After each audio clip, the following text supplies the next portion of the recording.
Un mot avec vous quand même. Anthony, le télétravail. Alors, quels sont les trucs et astuces que vous pouvez nous donner? Oui, alors c'était des outils. Je voulais faire mon irréductible gaulois juste l'espace d'une minute parce qu'on est tous drogués à Zoom, à Skype, à Teams. Or, on devient drogué. Mais oui, on devient drogué. Or, il existe des alternatives françaises à tous ces outils des GAFA et je voulais vous en donner quand même quelques-uns. Tiens, par exemple, pour les visioconférences en entreprise, plutôt que d'utiliser Zoom, vous pouvez utiliser Private Discuss, Livestorm ou Klaxoon. Alors les noms sont un peu anglais. Contrairement à leurs noms anglo-saxons, ce sont des applications françaises. Ils sont complètement français, effectivement. Pour remplacer Microsoft Office ou la suite Google Docs, on a un outil qui s'appelle GoFast qui a été conçu en Savoie. Pour l'échange de fichiers, vous utilisez peut-être WeTransfer, vous savez, pour les gros fichiers. Eh bien, vous avez une alternative 100% française qui s'appelle Smash, S-M-A-S-H. Et c'est pas juste du chauvinisme. Derrière, il y a un enjeu de souveraineté de nos données. C'est-à-dire que là, l'avantage, c'est que les données, elles sont stockées en France sur des serveurs français.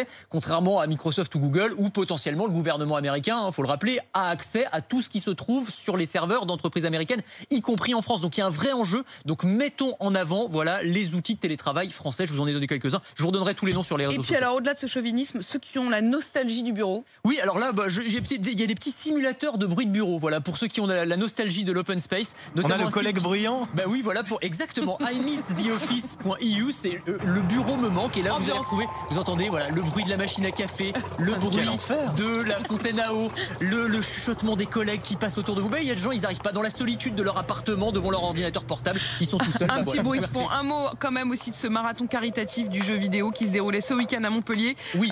Sacré événement, The Event. The Event, la 5e édition. Ils ont récolté près de 6 millions d'euros au profit d'Amnesty International. Je rappelle le principe rapidement, c'est une quarantaine de streamers, donc des joueurs qui diffusent leurs parties de jeux vidéo en ligne sur League of Legends, FIFA, Fortnite. Il y a des spectateurs qui regardent, qui peuvent faire des dons. Alors ça peut être 1 euro ou ça peut être beaucoup plus. Et donc ils ont récolté comme ça une somme incroyable. C'est vraiment bravo à eux. Ils le font tous les ans. Les deux organisateurs en chef, je les salue, Zerator, Adrien Nougaret et Dash, Alexandre Dachary. Et j'ai vu qu'ils avaient même été félicités par le président de la République.